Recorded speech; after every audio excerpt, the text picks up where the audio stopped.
Hey, listen, I want to share a story with you all here with these next few songs, and it's an incredible story that a few years ago I read in a book called Through the Gates of Splender. I first read about the story of Through the Gates of Splender, the story of Nate Saint, Jim Elliot, the 5 missionaries who went to Ecuador in the 50s to try and reach a very savage tribe known as the Aucas.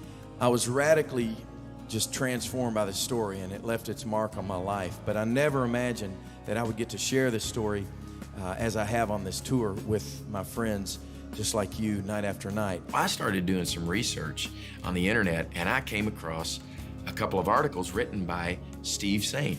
And I thought, is this the same Steve Saint that was 5 years old when his dad was killed and I read about in the book Through the Gates of Splender? And we began to talk and email, and Steve told me about Minkai, and he said, you know, my children call this man grandfather. This is a dear man to our family. He's here with me right now in the United States.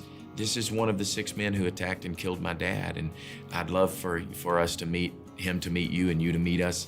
And I said, oh, that would be beyond my wildest dreams. You're gonna have to sort of imagine here with me for a minute that we're still at a concert, but this is something a little different. We're gonna kind of go on a journey together. If you're up for an adventure tonight, anybody here up for a little great adventure? All right, come on. We're going to the Amazon jungles of Ecuador. Here we go.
And I am not.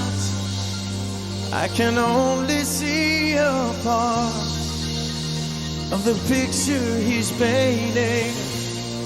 God is God and I am man, so I'll never understand it all, for only God is God.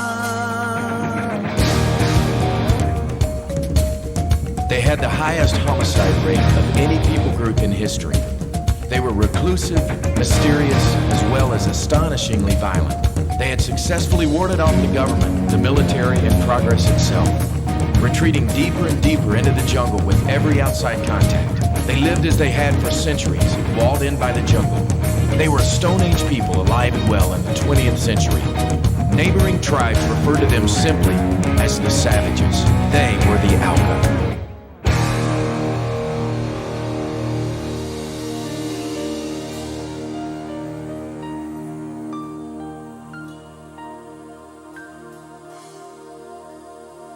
They were young. They were smart. They had bright futures in many different fields. They were the movers and shakers of their time. They were adventurers. 5 men, passionate and obedient for the sake of the call of God.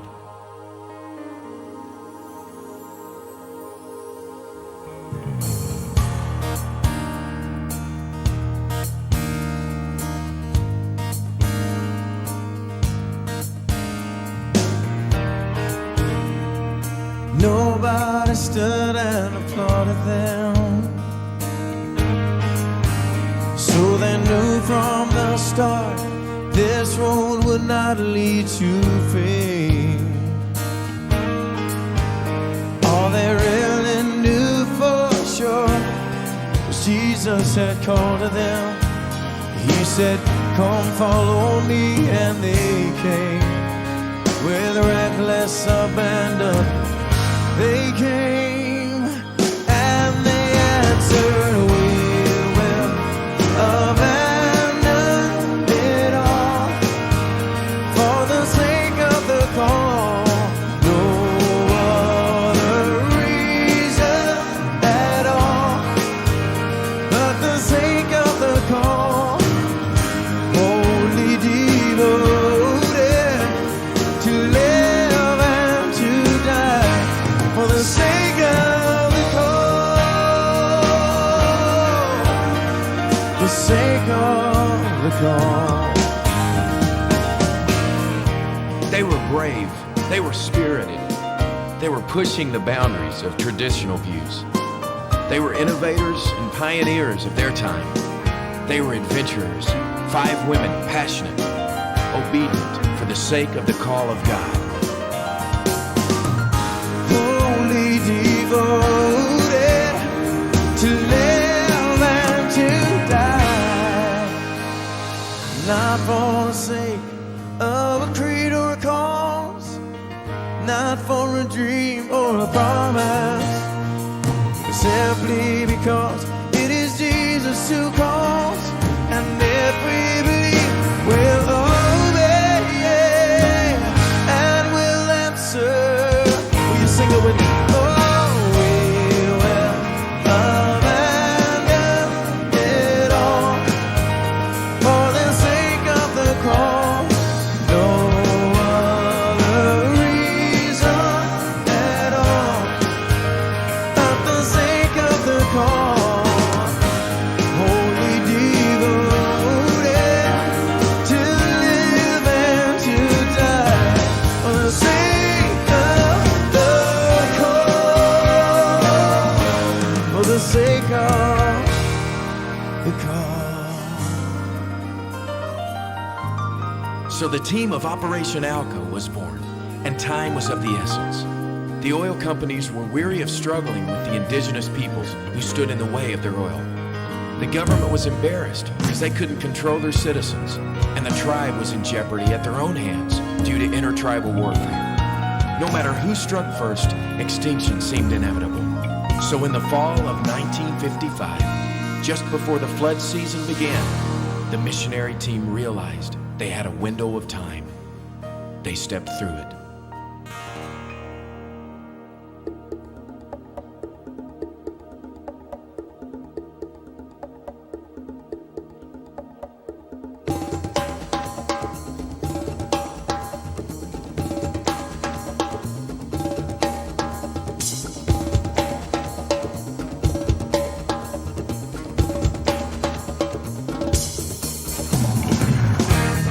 We were dreamers, boys on the wild frontier, new believers, nothing in the world to fear.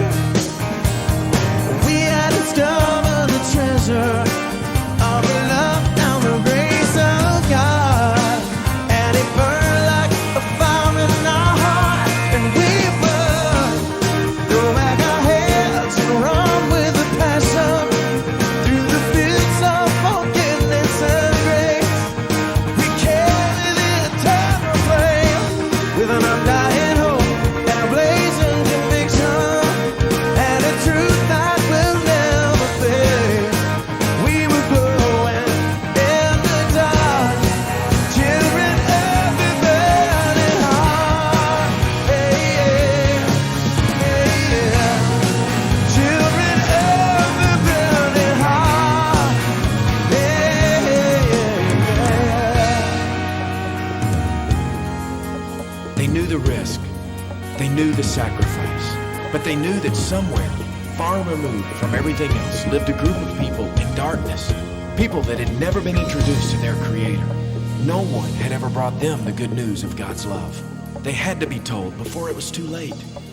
The missionary team felt this was the reason they were alive. They knew that others had gone before them unsuccessfully. It's no small thing to try and bridge the 20th century and the Stone Age, wrote Nate Saint. They knew they had a lot to lose. But he is no fool who gives what he cannot keep to gain that which he cannot lose.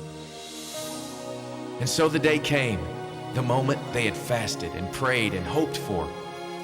The overtures of friendship had been successful, and the missionaries made the first known peaceful contact between the feared Alkas and the outside world, complete with peanut butter sandwiches, insect repellent, and an airplane ride.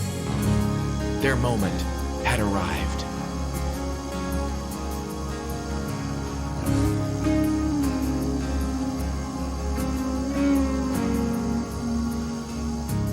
Men of courage, with your message of peace, what is that look in your eyes?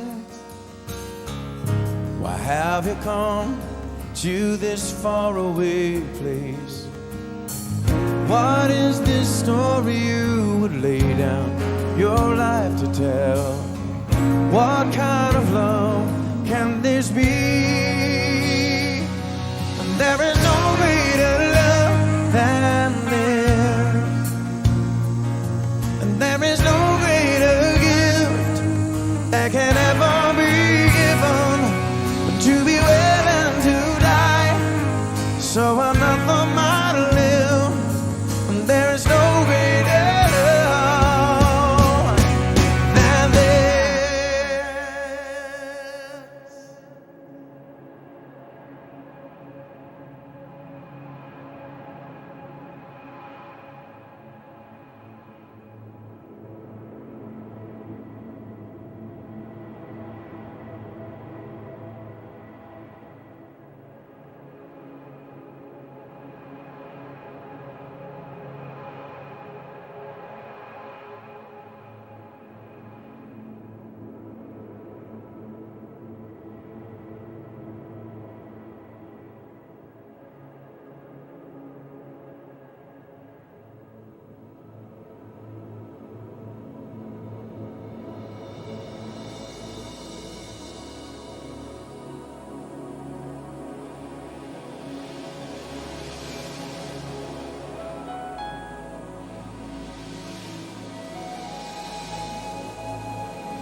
Imagine being 5 years old, a time when daddy is your hero. How do you tell a child the most tragic news of his young life?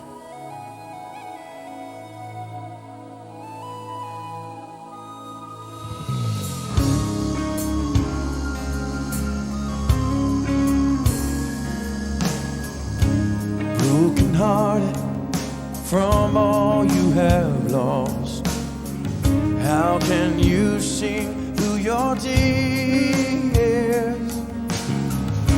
What is this music that can bear such a cost? What is this fire that grows stronger against the wind? What kind of flame can this be? And there is no greater love than this, and there is no greater gift that can ever be given than to be willing to die so another might live. And there is no greater love than this. This is the law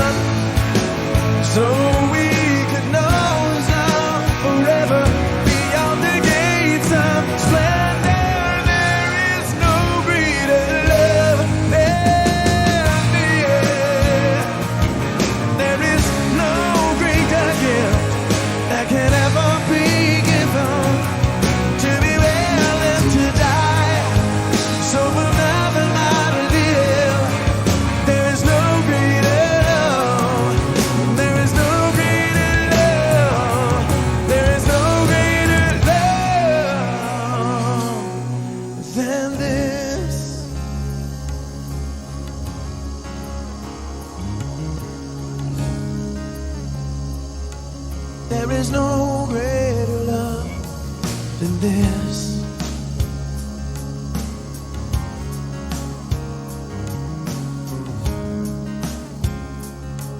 There is no greater love. What now? They were gone. But why? It seemed like such a waste. 5 young men, their whole lives ahead of them, their young families by their sides. Where was God when the spears went in? Where was God when the bodies were dumped in the river? Why? How? The questions flood, drowning all that you thought you knew. But this is not the end of the story. As is the case with God, sometimes what seems like a tragic end is really a miraculous beginning. One of the wives of the 5 martyrs and the sister of another were compelled to continue what was begun. Elizabeth Elliot and Rachel Saint had studied the Auca language with an Auca woman named Dayuma, who'd escaped from the tribe during a killing raid and was now living in a nearby village. Then one day, in an unprecedented act, 3 Auca women emerged from the jungle. They came with an invitation to the women. Come live with us and tell us of the man-maker. Rachel, Elizabeth, and little Valerie Elliott took a step of faith and followed a trail never before walked by an outsider. One by one, the tribe responded to the good news. Little by little, the Bible was translated into their language. Rachel Saint lived out her entire life with the people she loved so dearly. At her funeral in 1994, the Waodani offered a second invitation for an outsider to live with them. A boy whose history was intertwined with theirs was asked to walk with them into the future. The original vision of Operation Auca 1956 came full circle as Nate Saint's son, Steve, uprooted his family and headed for the Amazon to join the Waodani as they followed God's trail. And now they are no longer the Auca, the savage.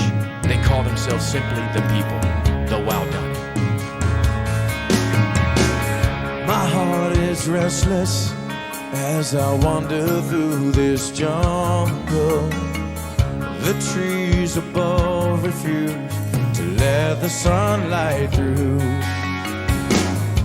And somewhere deep inside I hear the whispered longings that tell me I was made for more than this. A blinding flash of light falls down into the darkness. Slowly I notice strange new markings on the trail. The crimson drops are calling out to me, come and follow. I am the God who made you. Let me show you how to live. And I cry, I want to be a God follower. I want to go wherever He leads. I want to be a God follower. I want to walk the trail He's marked for me. And when I reach God's place, I will look into His face. And then I look for you. Will I find you there? Can you say with me, I want to be a God follower. I want to be a God follower. I want to go wherever He leads.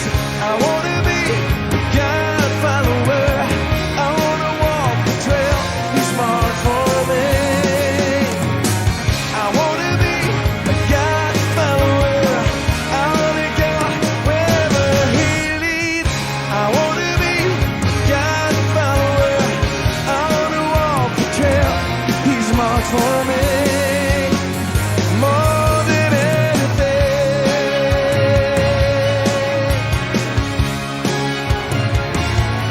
I want to be a God follower.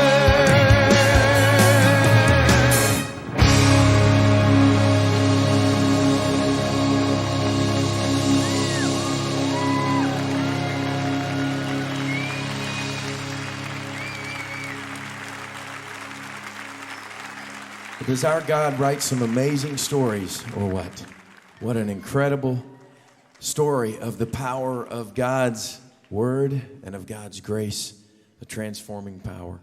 night after night, I stand here just humbled by this whole experience, but there's probably not a part of the concert I enjoy or I'm more humbled by or more privileged to do than this moment right now when I get to introduce you to a man who's become a dear friend of mine and a man who I consider to be a mentor of mine in many ways. And it's a great privilege to get introduced to you, Mr. Steve Saint.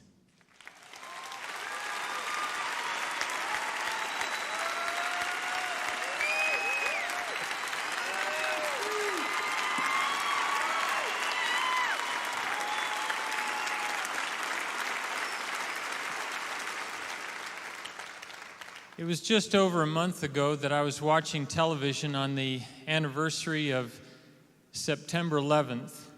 The program I was watching dealt with the terrible trauma that is being faced by young children who lost parents in that terrible tragedy.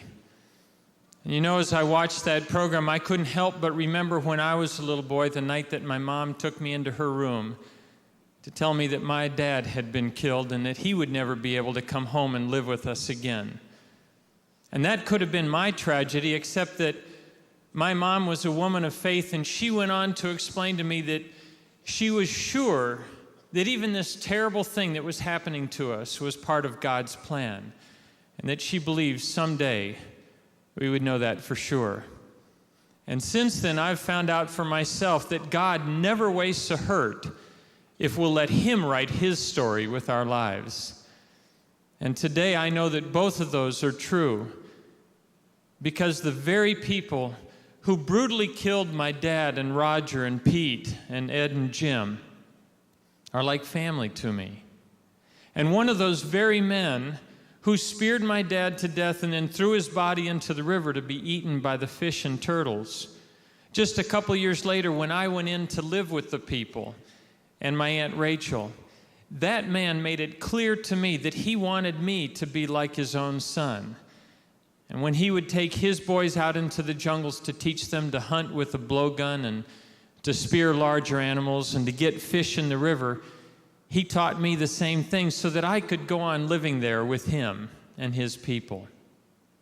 And I've had the chance to take Steve and his boys and some of this great band and one of their sons down to the jungles with me to introduce them to my tribal family and especially to grandfather. And they've gotten to see for themselves what God can do to reconcile people to each other if we let Him write the story, and that He can transform any life that is willing to let Him. 2 years ago, grandfather and I were at our family home in Florida on our way to speak at a conference in Europe.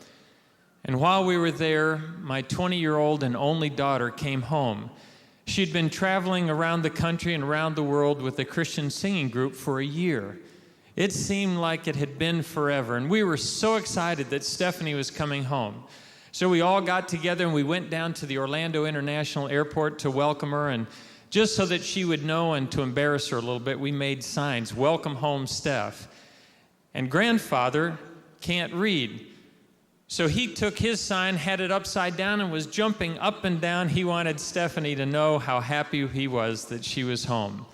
And then we went home, and we were having this wonderful welcome home party with our family and a few close friends. And during that party, I passed Stephanie in the hall. She was almost as tall as I was, and she put her long arms around me and gave me a hug and said, "Pop, I love you." And I'm telling you, just for an instant, I think I saw and felt what God must see and feel when His children love Him back. And then a few minutes later, Jenny came to me and she whispered, "Hey, come back with me to Steph's room." I thought it was a conspiracy to get Steph all to ourselves, and so we went back to her room, but it turned out that Stephanie had a headache and wanted me to pray. So as Jenny rocked Steph, I put my arms around both of them and prayed that God would take the pain away. And you know what? He did. But He didn't follow my script. And as Jenny rocked Stephanie and I prayed, she had a massive cerebral hemorrhage and died. I didn't know what was going on, so I called 911, and the ambulance came, and we rushed Stephanie down to the nearest hospital. And just a few minutes after we got there, grandfather came with our boys behind.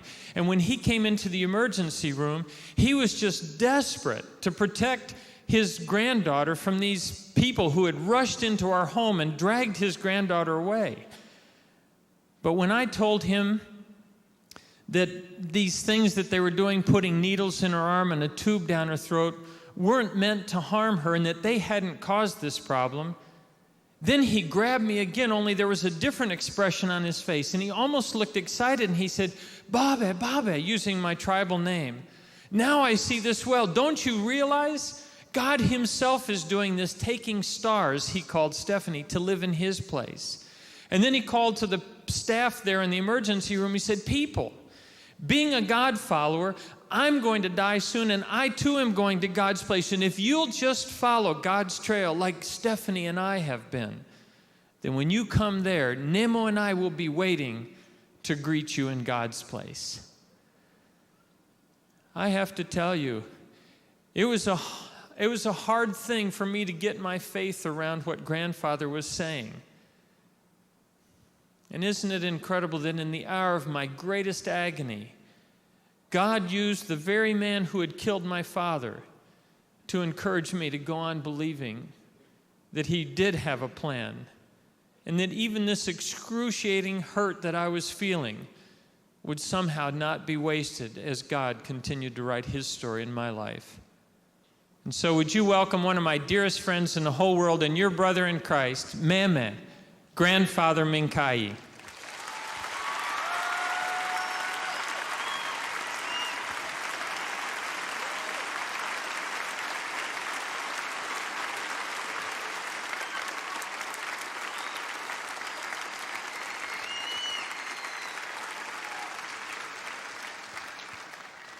People ask grandfather and me two questions all the time. They want to know if it's really true that we love each other. If you want to know for sure, you have to come on the tour bus with us and see for yourself. But the other question that they ask us is how something like this can happen. A USA Today editor, when he was interviewing us, said, "You know, I can understand possibly forgiving the man who killed your father," but he said, "but loving him, that seems almost morbid." And you know, it would be if it wasn't true. But the answer to why and how something like this can happen is really very simple. It's God's grace and the power of his word. Now I'm going to ask grandfather to tell you in his own talk what God has done for him. And then I'm going to translate it into your talk as best as I can. Botong ini ngiri indah bapa, wing-wingan ini namai. Akan ini yang mga penikingan. A long time ago, I wasn't a God follower. Nobody had ever come to teach me how. Botong memeri, botong nyanyi ini namai yang mga pendiramai. Even my parents and grandparents, the ancient ones too, nobody had ever come to teach them. How could we walk this trail?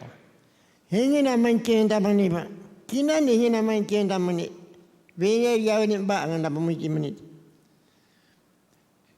hadn't seen the markings that mark this trail. So how could we find it? And then he said, "What are we going to do?"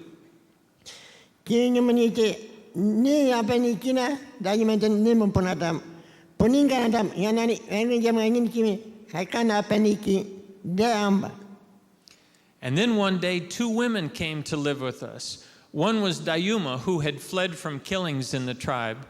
And the other one, he said, was Nemo, Star, my Aunt Rachel. Coming, they said, "Are you people living angry and hating like you used to? Haven't you seen God's markings?" And we said, "How could we see it?" And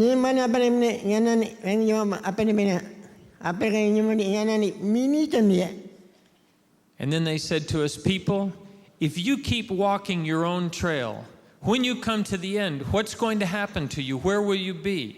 And we had to say, coming to the end of our trail, they'll just put us in the hole in the ground and we'll be dead.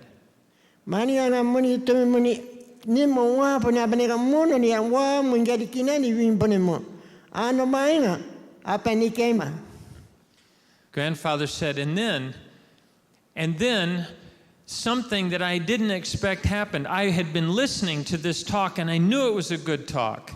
But because my heart was so dark, I couldn't understand it. He said, but then the Creator, Wangungi, He sent Wangungi Onawoka, His Holy Spirit. Coming, He took a very strong blood that Jesus, His Son, dripped and dripped for me.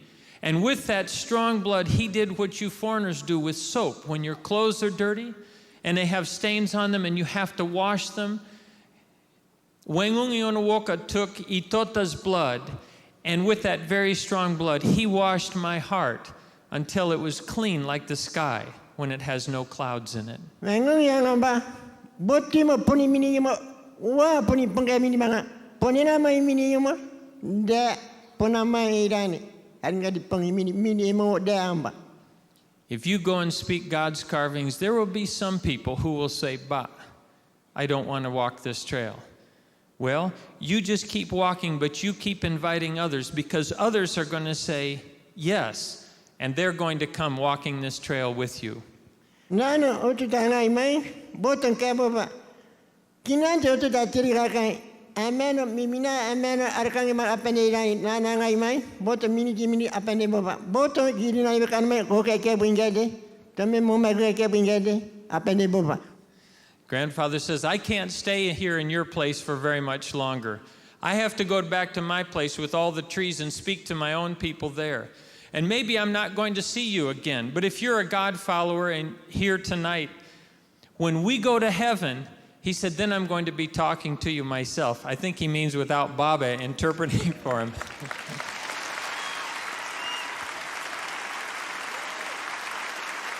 No, botong teremo mini, oh amini mo idani. Grandfather says, are you foreigners understanding me? And then he said, if you're understanding me, then are you going to say, woo? That's how the Waurani in a group say yes. So, ini minipa? Okay.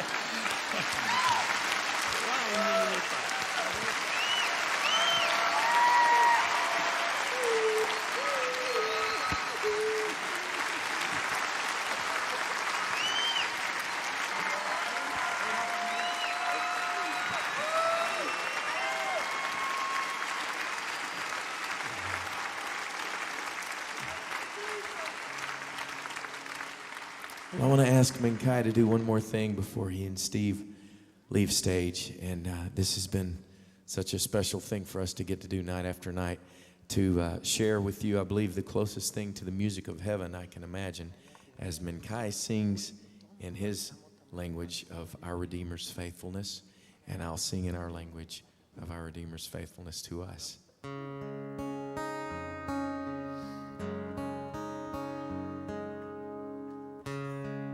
As I look back on this road I've traveled,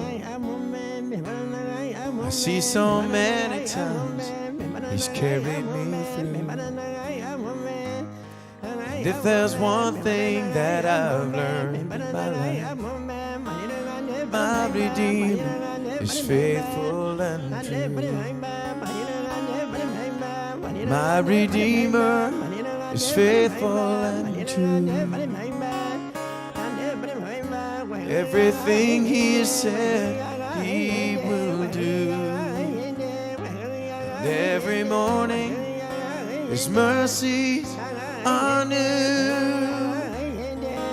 My Redeemer is faithful and true.